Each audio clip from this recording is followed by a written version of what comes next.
morning. I'm Maria Dancer, today's worship associate. Our opening words are from Perhaps the World Ends Here by Joy Harjo. The world begins at a kitchen table. No matter what, we must eat to live. The gifts of earth are brought and prepared, set on the table. So it has been since creation, and it will go on. We chase chickens or dogs away from it. Babies teethe at the corners. They scrape their knees under it. It is here that children are given instructions on what it means to be human. We make men at it. We make women. At this table, we gossip, recall enemies and the ghosts of lovers. Our dreams drink coffee with us as they put their arms around our children. They laugh with us at our poor falling down selves, and as we put ourselves back together once again at the table. This table has been a house in the rain, an umbrella in the sun. Wars have begun and ended at this table. It is a place to hide in the shadow of terror, a place to celebrate the terrible victory. We have given birth on this table and have prepared our parents for burial here. At this table, we sing with joy, with sorrow. We pray of suffering and remorse. We give thanks. Perhaps the world will end at the kitchen table, while we are laughing and crying, eating of the last sweet bite.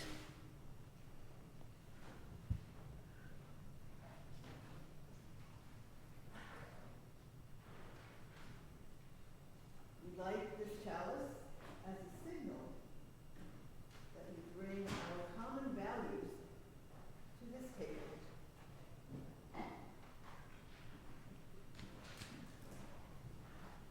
And now, please rise in body or spirit for our opening hymn.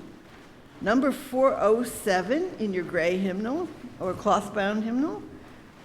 We're going to sit at the welcome table.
So, welcome to First Parish in Bedford, a Unitarian Universalist congregation where we come together every week, or occasionally over the summer, as a people with diverse beliefs and a shared commitment to bring more peace, more love, more justice into the world. Whoever you are, whomever you love, whether you worship one God, many gods, or no God, you are welcome here. I want to say, my name is Jamie Hinson-Rieger. I'm the senior minister here at First Parish in Bedford. And I want to say a special welcome to anyone who is joining us as part of our summer worship consortium of 5 fabulous congregations who have been taking turns sharing worship together, including Concord, Lexington, Waltham, Lincoln, and First Parish Bedford, all congregations I can pronounce. Thank you. Welcome to all of you in person and on Zoom, and to all of our visitors this morning in person and on Zoom, welcome y bienvenido. Here in the sanctuary, you are invited to fill out a blue connection card, which you'll find at the end of the pews. You can give that to one of the ushers when we collect the offering, and we will add you to our mailing list. In Zoom, we will put a link that you can click on to fill out a virtual connection card. Parents and caregivers of little ones, there's a nursery downstairs for your convenience, but we are always super happy to have our littlest ones here in the sanctuary as well. And after the service today, there will be coffee, tea, fellowship in the common room. There is also a space upstairs in room 201 that's sort of a quieter space to gather for people who like that vibe. There are coffee in that room as well. And a couple of announcements. After the service at 11:30, everyone is invited to join us upstairs in the bacon room for a conversation and Q&A follow-up to today's service topic, where we will discuss what congregations and individuals and volunteer organizations can do, are doing, have done, might do about the current need for emergency housing for people who need shelter. So come to this discussion, bring your experiences, bring your ideas. We'll share a little bit about what First Parish is doing and thinking about doing, and what we've learned in the process. Just a reminder, there's no service here at First Parish next Sunday, but the Consortium service will be at Waltham. And then the next Sunday, September 8th, join us here for our in-gathering service to kick off the new year. This is also our water communion service, so you might bring water that is in some way symbolic or literally representative of your summer, so you can share in the water communion ritual. And if you want more information about what a water communion ritual is, because you don't know what that means, reach out to me, grab me by the arm. I will be happy to explain it, and you can also find it on the interwebs. That is all of our announcements. So now, if you will please rise again, we will share our unison affirmation, which is also in your order of service. Love is the spirit of this church, and service is its law. This is our great covenant, to dwell together in peace, to seek the truth in love, and to help one another. El amor es el espíritu de esta iglesia, y el servicio es su ley.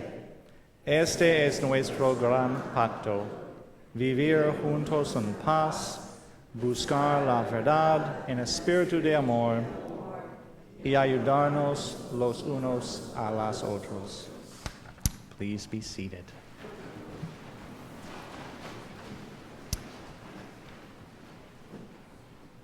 Our story for all ages today is called The Sorcerer Who Stole Joy. Sorcerer Who Stole Joy. Once upon a time, there was a powerful sorcerer who lived by himself in a castle at the top of a hill overlooking the tiny village of Littleton. Although he was a powerful sorcerer and could use his magic to do almost anything he liked, there was no joy in the sorcerer's life at all. But the people of Littleton, he noticed, had plenty of joy in their lives. Every day he looked down on the village from his castle. He saw children playing in the streets. He saw grown-ups working happily in their shops. People were singing and laughing and sitting down to meals together and playing games and making music and just generally having a good time. I wish I had some of their joy, thought the sorcerer. And then he thought, well, why can't I have it? All of it. I'm a powerful sorcerer.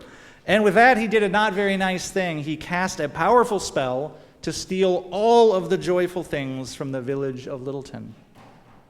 And when the people woke up the next morning, all of the colors in town, every single color was just the same shade of gray. Even the flowers and the balloons were all gray. And the flavors of the candies and desserts had changed. The lollipops, the bubble gum, the chocolate bars, the taffies, the cake, the pies, even the ice cream sundaes. They all had the same flavor now, and it was mustard. The smells had changed. All the good smells were gone. The pine woods and the perfumes, and even the cookies baking in their oven, they all had one smell now, and it was old bowling shoe. The pizzas had only one topping, and it was caterpillars. Even the music was gone. No matter what music the people tried to play or even sing, only one sound came out, and it was a sad trombone sound, like wah, wah, wah. The people of Littleton were not happy about this at all, and they suspected that that sorcerer had something to do with it, but they were too afraid to go up and confront him. Except there was one young woman in the village who was not afraid. Her name was Emily, and she was actually mad. Because every day she would come home from work and she would put on her favorite record, and every day now the record only went wah, wah, wah. And Emily got angrier and angrier. And so one morning she got up early and she climbed all the way up to the top of the tall hill. She strode up to the old wooden door of the castle and summoned every ounce of her courage, knocked forcefully. And to Emily's surprise, the sorcerer himself answered the door, and he was a mess. His clothes were wrinkled, his hair was sticking up all over, he looked like he hadn't slept in a week. He grabbed Emily by the shoulders and shook her, saying, "It doesn't work, it doesn't work. Why doesn't the magic work?" "What are you talking about?" Emily said. "I cast a spell to take all of the joyful things from Littleton and bring them into my castle, but it hasn't brought me joy at all." "What?" said Emily. "That is the most ridiculous thing I have ever heard. You can't steal joy." "Then how do you get it?" the sorcerer demanded. "Well, it's different for every person," Emily explained. "You have to find the thing that brings you joy. You're a sorcerer. Doesn't magic bring you joy?" "Well," said the sorcerer, "it brings me power and money and fame. It makes people afraid of me." "None of that has anything to do with joy," said Emily. "Hasn't there ever been anything that made you feel happy inside, like all the way down to the tips of your toes?" "I once had a pair of mittens that was very soft," said the sorcerer. "They were like pink and green. My grandma knitted them for me from the softest yarn in the world, but then I lost them, and no spell has ever brought them back." Emily had an idea. "Sorcerer," said Emily, "would you like to learn how to knit? Because there's a knitting circle at the UU Church of Littleton, and they could teach you how." "Really?" said the sorcerer. "They would do that for me?" And without even realizing it, he'd begun to smile. "You'd have to give us our colors and smells back," said Emily. "It's a deal," said the sorcerer. And that is how the most powerful sorcerer in all the land joined the Saturday morning knitting club at the UU Church of Littleton. He never cast an evil spell again. The people of Littleton never ate caterpillar pizza again. And everyone had warm mittens for the winter. That is our story today. Thank you for sharing it with me.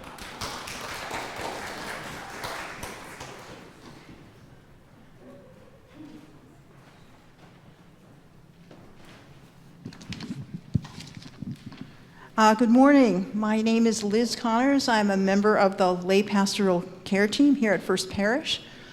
And this is the time in our service when we invite parishioners and visitors, both here and on Zoom, to share any joys, concerns, or sorrows that you might have. We ask that you keep your comments brief if possible. And after we hear from folks in the sanctuary, we will turn it over to Zoom. And I will remain at the candle stand after the service if anyone would like to light a candle in private. And I'll light one last candle for the joys, concerns, and sorrows that we might hold in our hearts. And again, I'll be at the candle stand at the end of the service if you'd like to light a candle in private.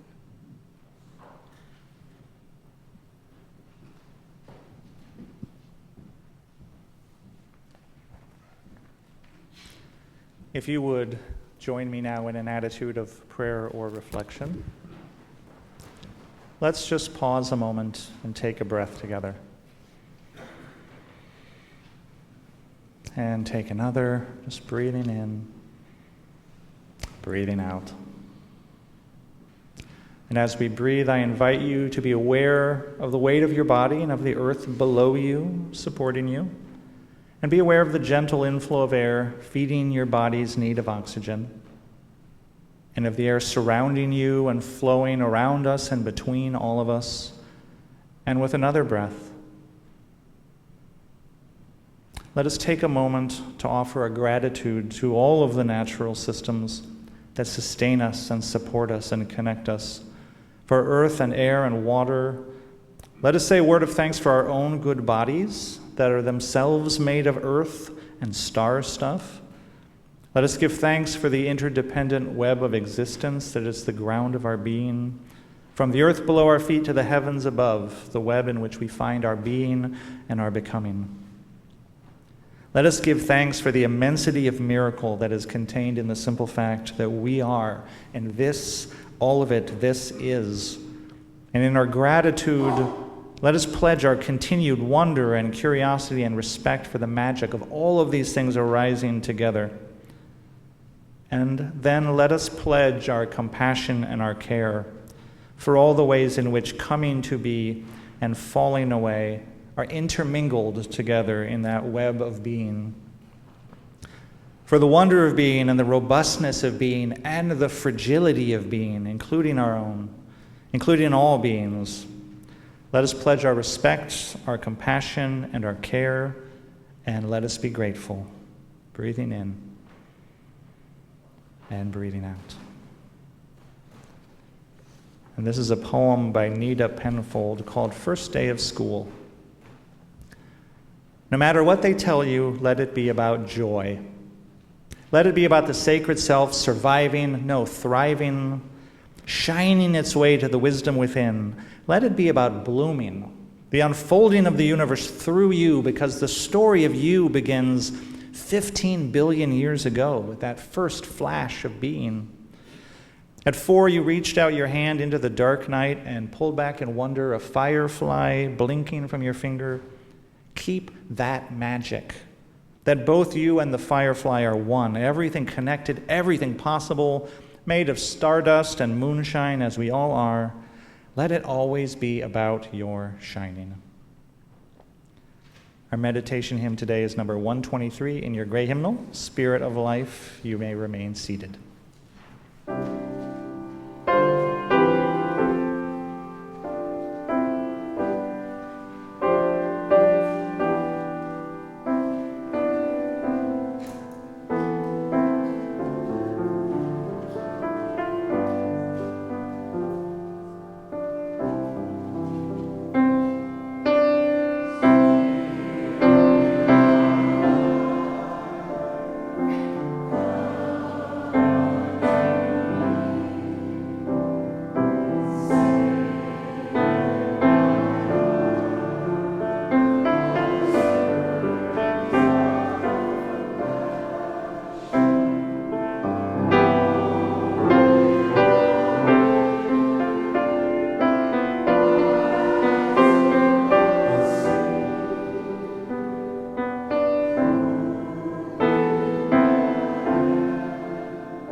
Our reading this morning is titled Gate A4 by Naomi Shihab Nye. Wandering around the Albuquerque airport terminal, after learning my flight had been delayed 4 hours, I heard an announcement. If anyone in the vicinity of gate A4 understands any Arabic, please come to the gate immediately. Well, one pauses these days. Gate A4 was my own gate. I went there. An older woman in full traditional Palestinian embroidered dress, just like my grandma wore, was crumpled to the floor wailing, "Help!" Said the flight attendant, "Talk to her. What is her problem? We told her the flight was going to be late and she did this." I stooped to put my arm around the woman and spoke haltingly.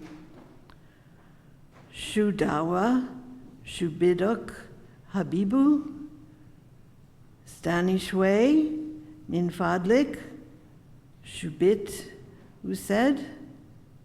She stopped crying. She thought the flight had been canceled entirely.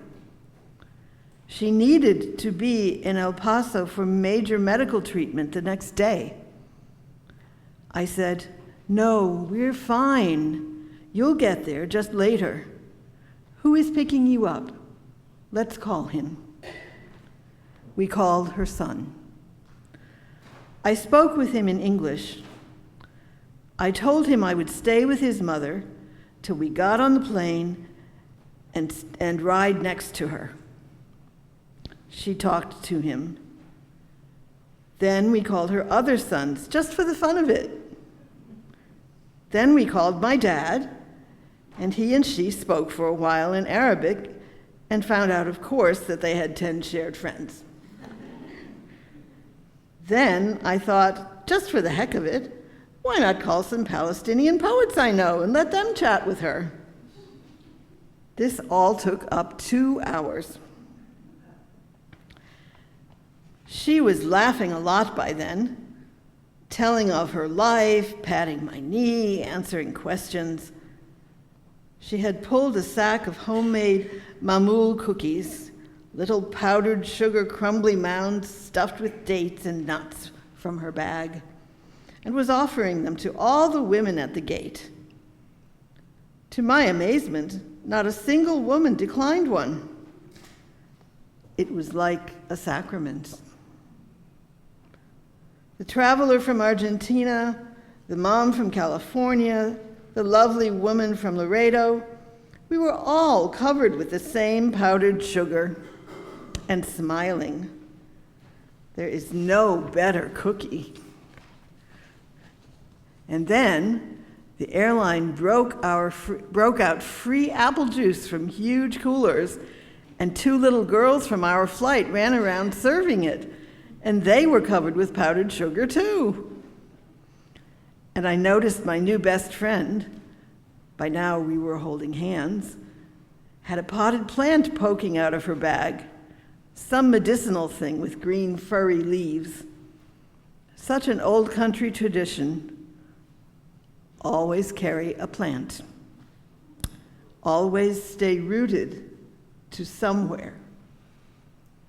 And I looked around that gate of late and weary ones, and I thought, this is the world I want to live in. The shared world. Not a single person in that gate, once the crying of confusion stopped, seemed apprehensive about any other person. They took the cookies. I wanted to hug all those other women too. This can still happen anywhere. Not everything is lost.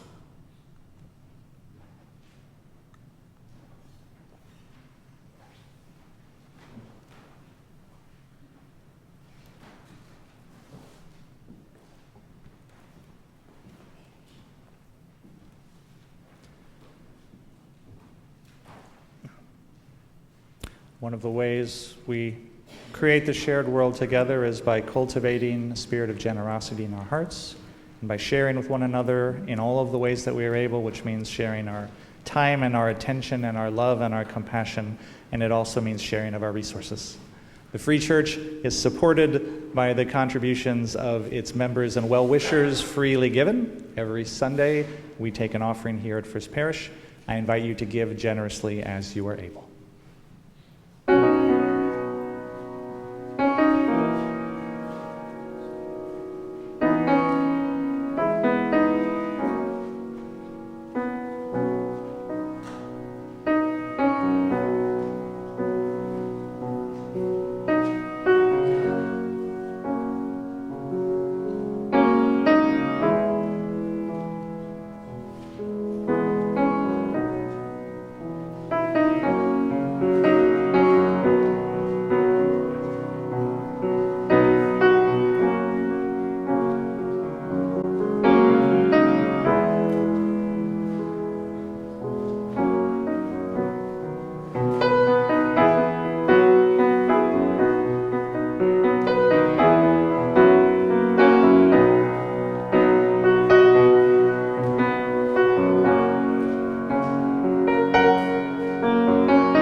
Google Translate on your phone is an imperfect tool. Now, don't get me wrong, it's also a miracle, right? A device you can hold in your hand that enables you to instantly understand and speak any language.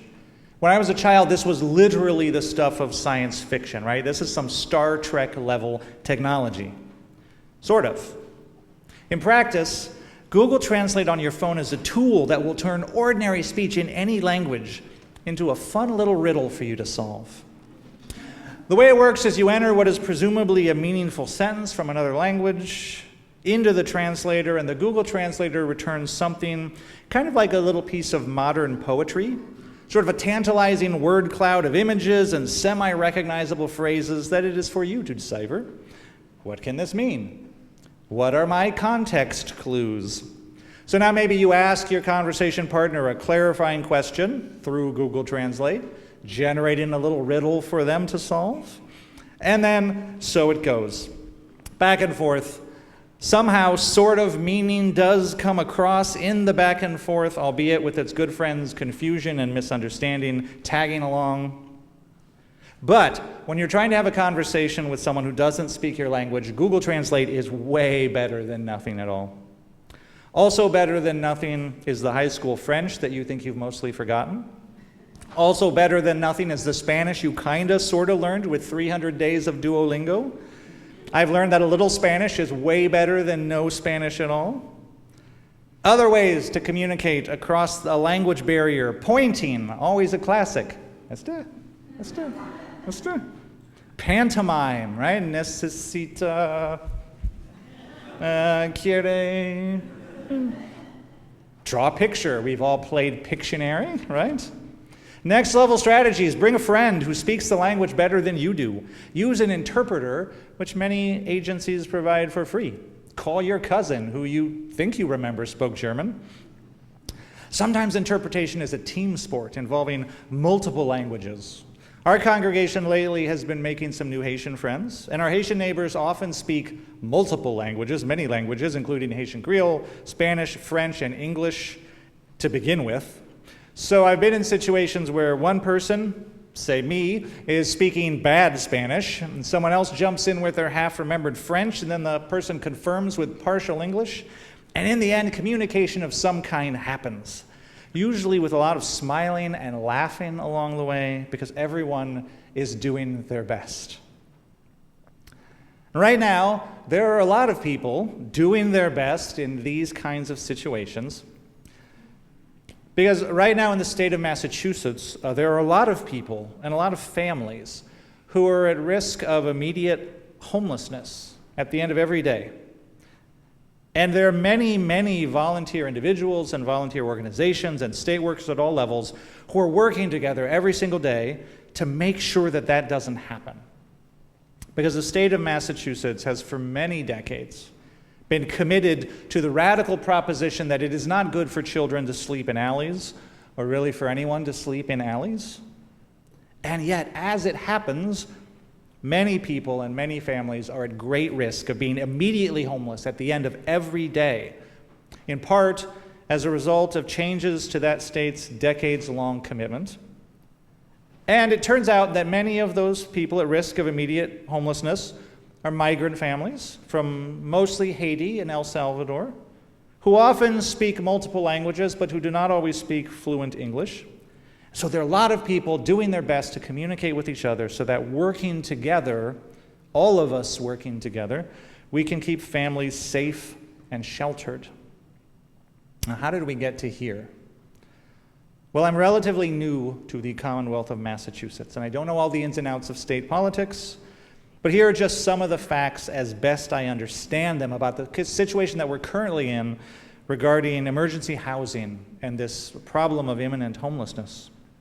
So the state of Massachusetts, as I'm sure you know, is unique in having had a law on the books for many decades that guarantees shelter for families and pregnant women who are at risk of homelessness. Guarantees shelter. This is a promise we are justly proud of, and we are the only state out of 50 states that has made this promise.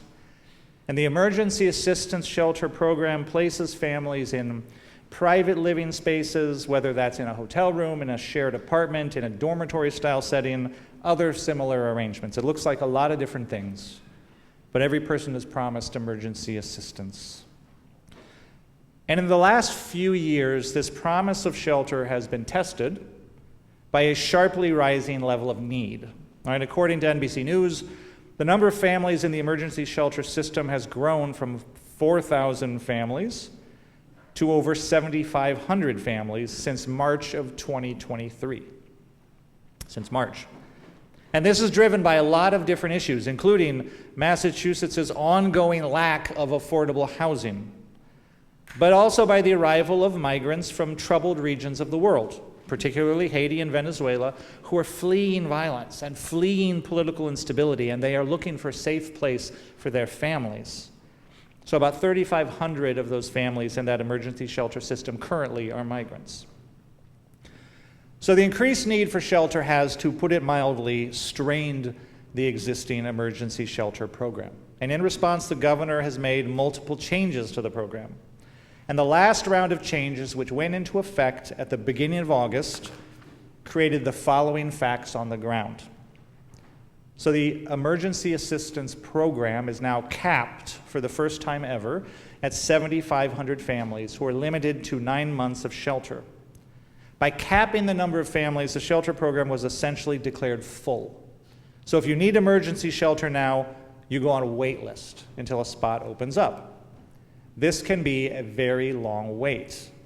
The governor also put in place a new prioritization system that deprioritizes migrant families in many cases and puts them at risk of an even longer wait. As a backstop, the state created a number of overflow shelters for people who immediately need a roof over their head because otherwise they are going to be homeless while they wait for emergency assistance. So this looks like people sleeping on cots like in a gym kind of arrangement, right? Not ideal, but certainly better than sleeping on an alley or under a bush or outside a train station. There are about 350 migrant families, as the last number I have, in these overflow shelters. And until August, people could stay in overflow shelters for 30 days with an option to extend while they waited for that emergency assistance. In August, the governor reclassified these shelters as temporary respite centers and shortened the amount of time you can stay to 5 days. 5 days is not a lot of time to find housing if you don't have housing. So this move put a large number of families who were already in the overflow shelter system at immediate risk of being, to put it inelegantly, kicked out with nowhere else to go. The new rules also add a wrinkle that creates a dilemma for anyone who wants to avail themselves even of that 5 days of respite. And the wrinkle is the price of a 5-day stay in a temporary respite shelter is a 6-month ban from being on the emergency shelter waitlist. In response to this risk of immediate homelessness for so many families, a large network of volunteers and volunteer organizations have ramped up work that they had already been doing all along throughout this period of sharply rising need. A lot of volunteers have been on the ground helping throughout this whole influx of people in need. And so organizations like the Boston Immigration Justice and Accompaniment Network, you've heard of Beyond, UU Mass Action, many others have been organizing volunteers to help people, migrant families who are at risk of homelessness, find shelter. And so this looks like different things at different times, depending on what capacity people have to help. Sometimes it means paying to place families in individual hotel rooms, like calling up a church and saying, hey, can you put some families in hotel rooms, otherwise they're going to be out on the street, and it happens. Sometimes it means having a family stay as guests in a private residence, like, okay, I've got a spare bedroom, this family is going to be homeless, they can stay with me for a week until we figure out their next steps. Sometimes multiple households get together and they take turns providing housing and support to a family, like a cluster model. Sometimes faith communities are able to put a family or families up in their building.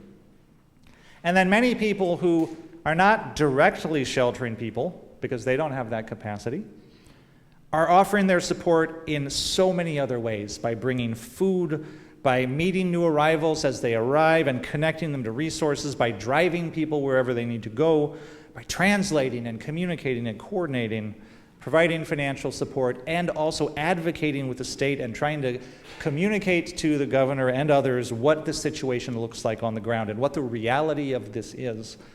All of these things are happening. And I'm not giving specifics because we want to protect the privacy and the well-being of everyone involved. If you come to the Q&A after the service, I can give you some specifics about at least what First Parish has been doing. But trust me, all of these things are happening every day.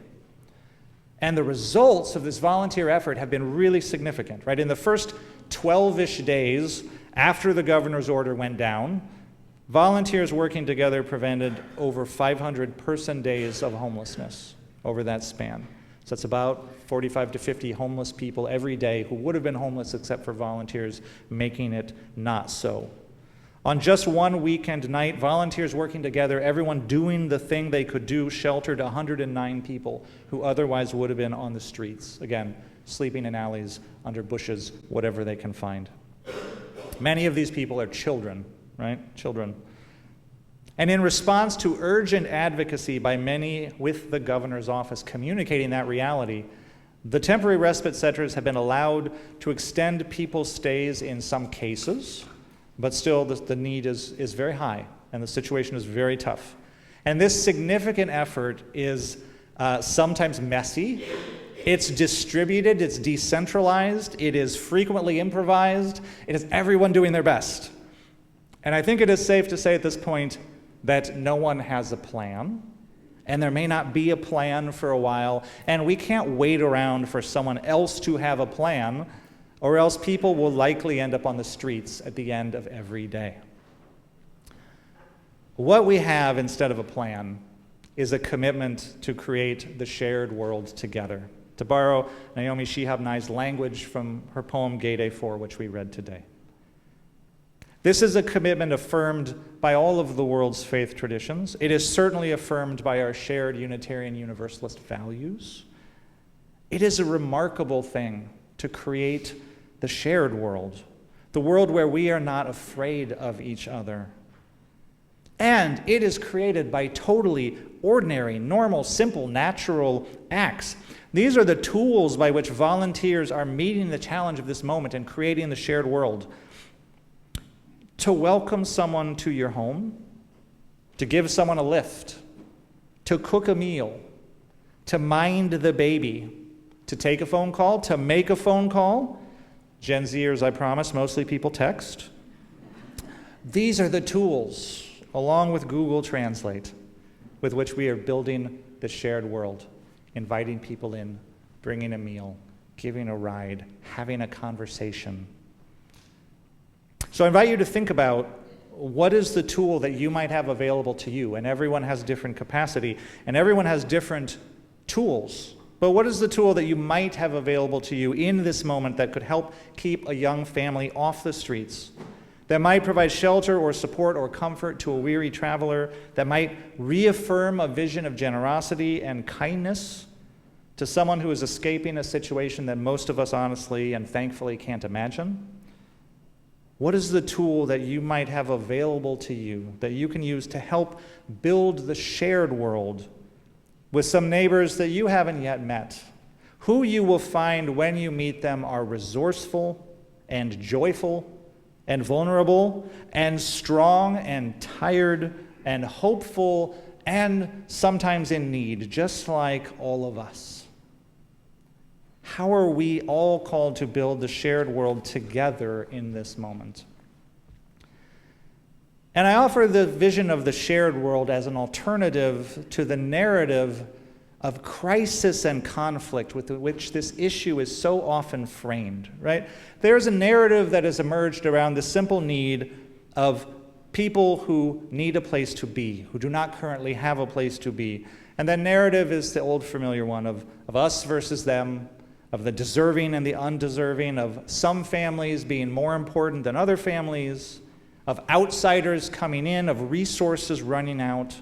It is a narrative of crisis that seeks to make us afraid of each other. It pits us against each other as though in the end we are stealing each other's joy. And in the shared world, we don't steal joy from each other. We find joy in being together. We take joy in our shared lives. In the shared world, we're not divided into the needy and the helpers. We're just humans being human together, doing what we can. In the shared world, we don't need to call a challenge a crisis. If the solution is for people to share space, share a meal, share a little bit more of what they have, and share their stories, that's not a crisis. That's an invitation to create the shared world. And our UU tradition, like virtually every tradition, calls us to welcome the stranger. Again, it's an invitation into a larger world, into the shared world. And on the other side of that invitation lies a gift. Because the other thing that our UU tradition tells us is that each person is a gift. Like in our reading, each person is a miracle, the story of the universe in each person. Not a burden, not a thief of our joy, but a partner with whom we can build the shared world. We humans being human together make music together, make art, share wisdom, discover knowledge. We build and plant and weave and invent and game and code and laugh. We create whole universes of awesomeness for each other.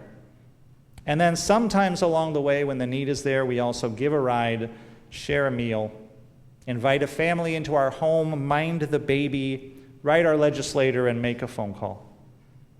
These are the simple tools as this with which we create the shared world together.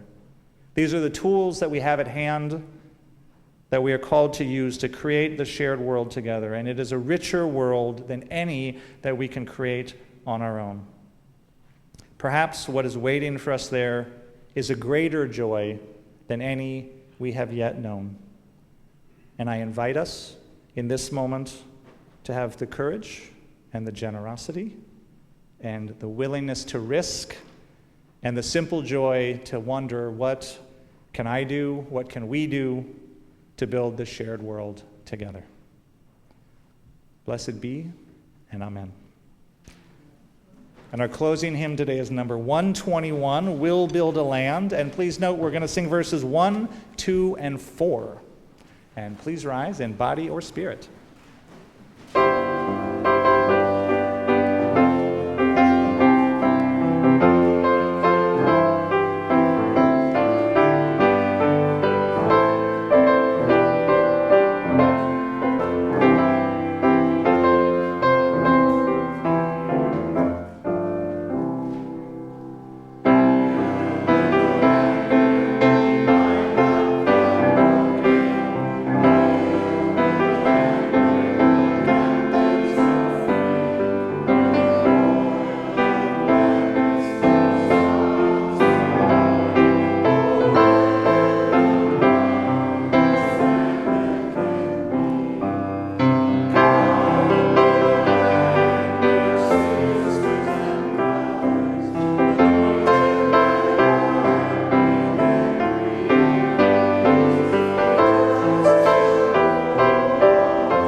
Just a reminder, our Q&A and conversation will be upstairs in the Bacon Room at 11:30. All are welcome. If you can't attend and you're otherwise interested, shoot me an email.